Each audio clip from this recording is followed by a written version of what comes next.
రాజకీయాల్లో ఆరోపణలు రావడం కొత్తేం కాదు. కేసులు నమోదు కావడం వింత కాదు. నాయకులు జైళ్లుకెళ్ళడం అసలే ఆశ్చర్యం కాదు. కానీ ఇకపై ఏ ముఖ్యమంత్రో ఏ మంత్రో జైలుకెళ్లితే వారి కుర్చీ ఆటోమేటిక్గా ఖాళీ అయిపోతుందా? జైలు నుంచే ప్రభుత్వాన్ని నడుపుతామనే డైలాగ్లకు ఇక చెక్ పడనుందా అంటే అవుననే సమాధానం వినిపిస్తోంది. కేంద్ర ప్రభుత్వం తీసుకురాబోతున్న 130వ రాజ్యాంగ సవరణ బిల్లు ఇప్పుడు దేశవ్యాప్తంగా రాజకీయ పార్టీల గుండెల్లో రైళ్లు పరిగెత్తిస్తోంది. క్రిమినల్ కేసులో అరెస్ట్ అయ్యి వరుసగా 30 రోజులకు పైగా జైల్లో ఉంటే ప్రధానమంత్రి అయినా ముఖ్యమంత్రి అయినా మంత్రులెవరైనా సరే ఆటోమేటిక్గా పదవులు కోల్పోయేలా కేంద్రం పావులు కదుపుతోంది. అయితే ఈ బిల్లుపై ఇప్పుడు దేశవ్యాప్తంగా పెనుదుమారం రేగుతోంది. ఇది రాజకీయ ప్రక్షాళన కోసం తెస్తున్న బిల్లు కాదని, ప్రతిపక్ష ప్రభుత్వాలను కూల్చడానికి కేంద్రం ప్రయోగిస్తున్న బ్రహ్మాస్త్రమని కాంగ్రెస్, తెలంగాణ ప్రభుత్వాలు తీవ్రంగా వ్యతిరేకిస్తున్నాయి. నేరం నిరూపితం కాకుండానే డిమాండ్ను శిక్షగా ఎలా పరిగణిస్తారని ప్రశ్నిస్తున్నాయి. మరోవైపు ఏపీలోని కూటమి సర్కార్ మాత్రం ఈ బిల్లును స్వాగతిస్తోంది. అసలు ఈ 130వ రాజ్యాంగ సవరణ బిల్లులో ఏముంది? జీపీసీ పరిశీలనలో ఉన్న ఈ బిల్లు చట్టంగా మారితే దేశ రాజకీయ ముఖ చిత్రం ఎలా మారబోతుంది? ఇందులో ఉన్న లొసుగులేంటి? ప్రైమ్ అండ్ బర్నింగ్ ఇష్యూలో చూద్దాం.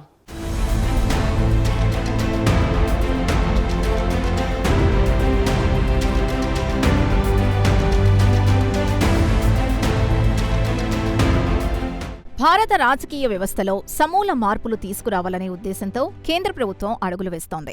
ఇందులో భాగంగానే 130వ రాజ్యాంగ సవరణ బిల్లును తెరపైకి తెచ్చింది. ఈ బిల్లు సారాంశం ఒకటే: ఎవరైనా ప్రజాప్రతినిధి, ముఖ్యంగా ప్రభుత్వంలో కీలక బాధ్యతల్లో ఉన్నవారు క్రిమినల్ కేసుల్లో అరెస్ట్ అయి వరుసగా 30 రోజుల పాటు జైల్లో ఉంటే వారు ఆటోమేటిక్గా తమ పదవిని కోల్పోతారు. ఈ నిబంధన ప్రధానమంత్రి, ముఖ్యమంత్రులు, కేంద్ర, రాష్ట్ర మంత్రులకు వర్తించేలా ముసాయిదాను సిద్ధం చేసినట్లు తెలుస్తోంది.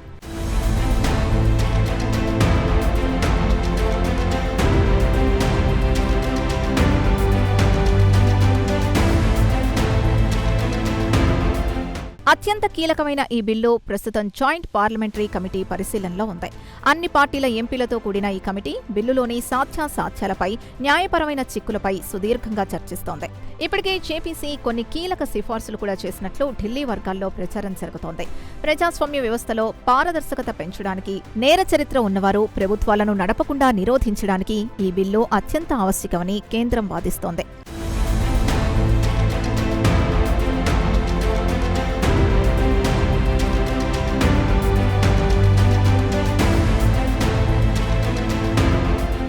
ఇటీవలి కాలంలో కొందరు ముఖ్యమంత్రులు, మంత్రులు జైలుకు వెళ్లినా సరే పదవులకు రాజీనామా చేయకుండా జైలు నుంచే ప్రభుత్వాన్ని నడుపుతామని ప్రకటించిన ఘటనలో దేశవ్యాప్తంగా తీవ్ర చర్చనీయాంశమయ్యాయి. ఒక సామాన్య ప్రభుత్వ ఉద్యోగి 48 గంటలు జైల్లో ఉంటే సస్పెండ్ అవుతాడు. అలాంటిది రాష్ట్రాన్ని, దేశాన్ని నడిపే పాలకులు నెలల తరబడి జైల్లో ఉన్న పదవుల్లో కొనసాగడం నైతికంగా ఎంతవరకు కరెక్ట్ అన్న ప్రశ్నలు తలెత్తాయి. ఈ నైతిక సంక్షోభానికి చెక్ పెట్టడానికే కేంద్రం ఈ బిల్లును అస్త్రంగా మలుచుకున్నట్లు విశ్లేషకులు భావిస్తున్నారు.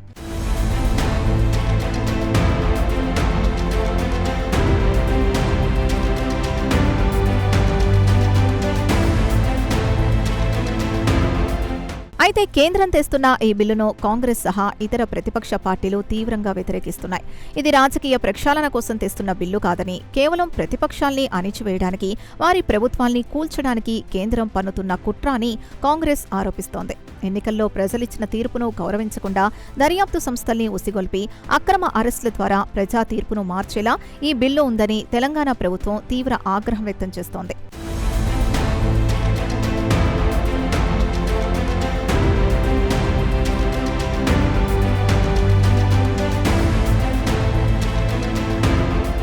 ఈ బిల్లు రాజ్యాంగ మూల స్వరూపాన్ని దెబ్బతీసేలా ఉందని న్యాయ నిపుణులు, విపక్ష నేతలు ఆందోళన వ్యక్తం చేస్తున్నారు.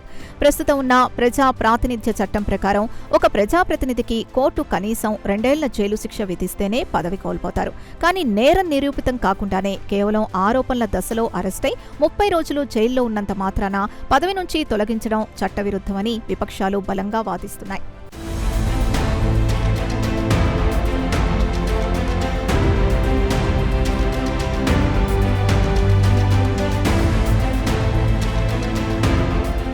ఒకవైపు పారదర్శక పారదర్శకత పేరుతో కేంద్రం బిల్లును సమర్థిస్తుంటే మరోవైపు ఇది ప్రజాస్వామ్యానికే గొడ్డలి పెట్టు అని విపక్షాలు మండిపడుతున్నాయి.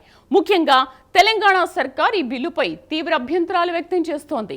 అధికారంలో ఉన్న పార్టీలు, ప్రత్యర్థి పార్టీల నేతలను కుట్రపూరితంగా కేసుల్లో ఇరికించి జైల్లో పెడితే పరిస్థితి ఏంటి?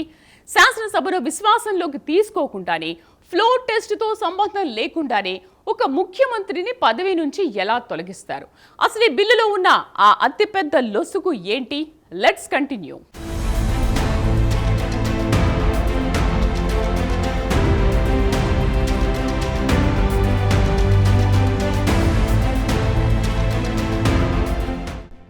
న్యాయశాస్త్రం ప్రకారం నేరం నిరూపితం అయ్యేంత వరకు నిందితుడు నిర్దోషి. కానీ కేంద్రం తెస్తున్న ఈ కొత్త బిల్లు ఆ ప్రాథమిక సూత్రానికే విరుద్ధంగా ఉందని కాంగ్రెస్ నేతలు వాదిస్తున్నారు.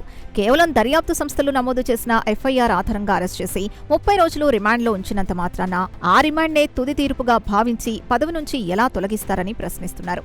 ఒకవేళ ఏళ్ల తర్వాత కోర్టు ఆ కేసును కొట్టివేసి సదరు నేత నిర్దోషి అని తేలిస్తే కోల్పోయిన పదవిని, కాలాన్ని కేంద్రం తిరిగివ్వగలదా అని నిలదీస్తున్నారు.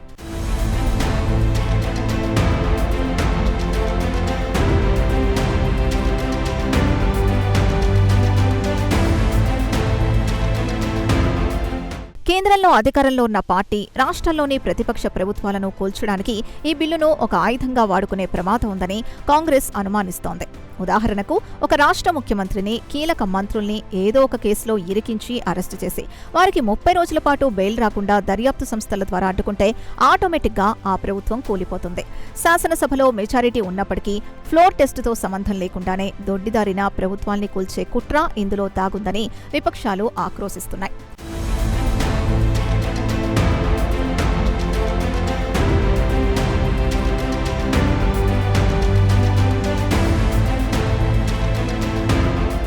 ఈ బిల్లుపై జరుగుతున్న చర్చలో ఒక ఆసక్తికరమైన, అత్యంత కీలకమైన లొసుగు తెరపైకొచ్చింది. ఒకవేళ ఒక మంత్రి అరెస్టై జైలుకు వెళితే వరుసగా 30 రోజులుంటే కదా పదవి పోయేది. అదే మంత్రి జైల్లో ఉన్న 25వ రోజున తన పదవికి రాజీనామా చేసి ఆ తర్వాత బెయిల్పై బయటకొచ్చి మళ్లీ కొత్తగా మంత్రిగా ప్రమాణ స్వీకారం చేస్తే అప్పుడు చట్టం ఏం చేస్తుంది? దీనిపై బిల్లులో ఎలాంటి స్పష్టత లేదని న్యాయ నిపుణులు ఎత్తిచూపుతున్నారు.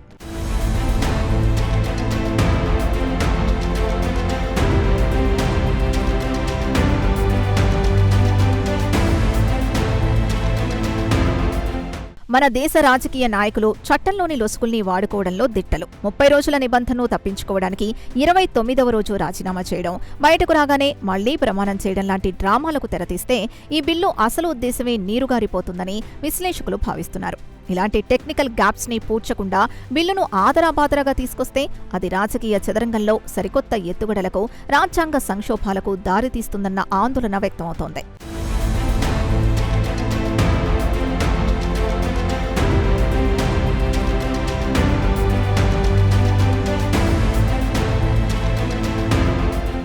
ఈ పరిణామాల నేపథ్యంలో తెలంగాణలోని రేవంత్ రెడ్డి ప్రభుత్వం కేంద్రం తీరుపై తీవ్ర స్థాయిలో మండిపడుతోంది.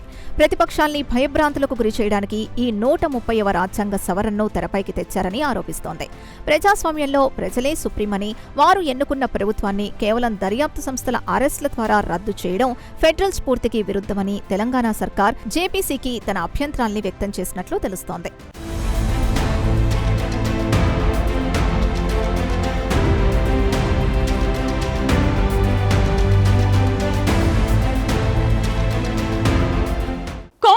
ఇతర విపక్షాలు ఈ బిల్లును తీవ్రంగా వ్యతిరేకిస్తుంటే ఎన్డీఏ పక్షాలు మాత్రం దీనికి పూర్తి మద్దతు పలుకుతున్నాయి. ముఖ్యంగా ఏపీలోని కూటమి ప్రభుత్వం ఈ బిల్లును స్వాగతిస్తోంది. నేర చరిత్ర ఉన్నవారు, జైలు పాలైన వారు పదవుల్లో కొనసాగడం అనైతికమని, పదవులు రద్దు కావడం మంచిదేనంటూ ఏపీ సర్కారు జేపీసీకి తన అభిప్రాయాన్ని కుండబద్దలు కొట్టినట్లు చెప్పింది. ఒకే బిల్లుపై తెలుగు రాష్ట్రాలు 2 భిన్నమైన స్టాండ్స్ తీసుకోవడం ఇప్పుడు జాతీయ స్థాయిలో ఆసక్తికరంగా మారింది. Let's continue this.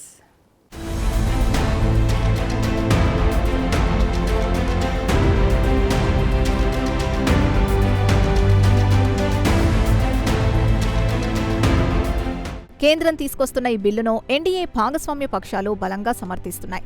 దశాబ్దాలుగా భారత రాజకీయాల్ని పట్టిపీడిస్తున్న నేరమయ్య రాజకీయాలకు చెక్ పెట్టాలంటే ఇలాంటి కఠిన చట్టాలు తప్పనిసరి అని వారు వాదిస్తున్నారు.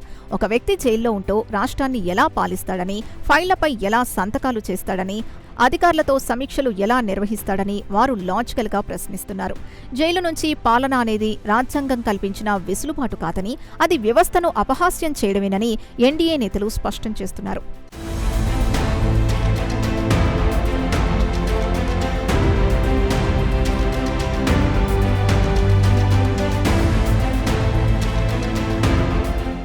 ఈ బిల్లు విషయంలో ఆంధ్రప్రదేశ్ ప్రభుత్వం స్పష్టమైన వైఖరితో ఉంది. క్రిమినల్ కేసుల్లో 30 రోజులు జైల్లో ఉంటే పదవులు కోల్పోయే నిబంధనను ఏపీ సర్కార్ స్వాగతిస్తోంది. ప్రజా జీవితంలో ఉన్నవారు అత్యున్నత నైతిక ప్రమాణాలు పాటించాలని, ఆరోపణలు వచ్చి జైలుకు వెళ్లినప్పుడు పదవులకు అతుక్కుపోవడం సరికాదని కూటమి నేతలు అభిప్రాయపడుతున్నారు. ఈ మేరకు జేపీసీకి ఏపీ ప్రభుత్వం తన అధికారిక అభిప్రాయాన్ని కూడా వెల్లడించినట్లు సమాచారం.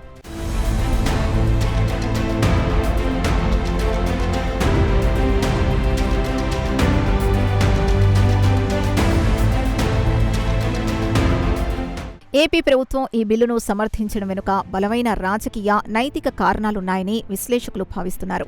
గతంలో ఏపీ రాజకీయాల్లో చోటు చేసుకున్న పరిణామాలు, నేరారోపణలు ఎదుర్కొంటున్న వారు అత్యున్నత పదవుల్లో కొనసాగిన తీరును దృష్టిలో ఉంచుకునే కూటమి సర్కార్ ఈ నిర్ణయం తీసుకున్నట్లు తెలుస్తోంది.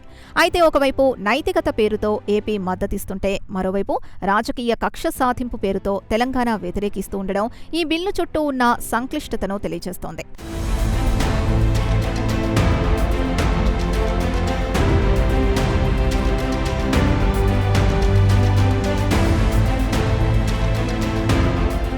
ఈ బిల్లుకు మద్దతిస్తున్న మేధావులు ఒక బలమైన పాయింట్ని లేవనెత్తుతున్నారు.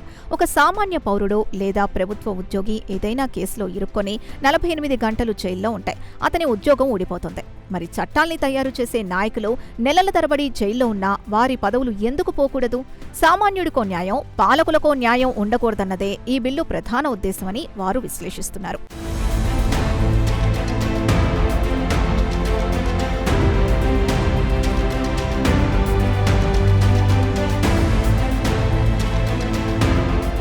జేపీసీ పరిశీలన పూర్తయిన తర్వాత అందులోని లొసుగుల్ని సవరించి ఈ 130వ రాజ్యాంగ సవరణ బిల్లును కేంద్రం త్వరలోనే పార్లమెంటు ముందుకు తీసుకురానుంది. ఒకవేళ ఈ బిల్లు ఉభయ సభల్లో ఆమోదం పొంది చట్టంగా మారితే భారత రాజకీయాల్లో అదొక పెను సంచలనమే అవుతుంది. 2029 ఎన్నికల నాటికి ఈ చట్టం రాజకీయ పార్టీల తలరాతల్ని, నాయకుల భవిష్యత్తును మార్చేయడం ఖాయమని పొలిటికల్ పండిట్స్ అంచనా వేస్తున్నారు.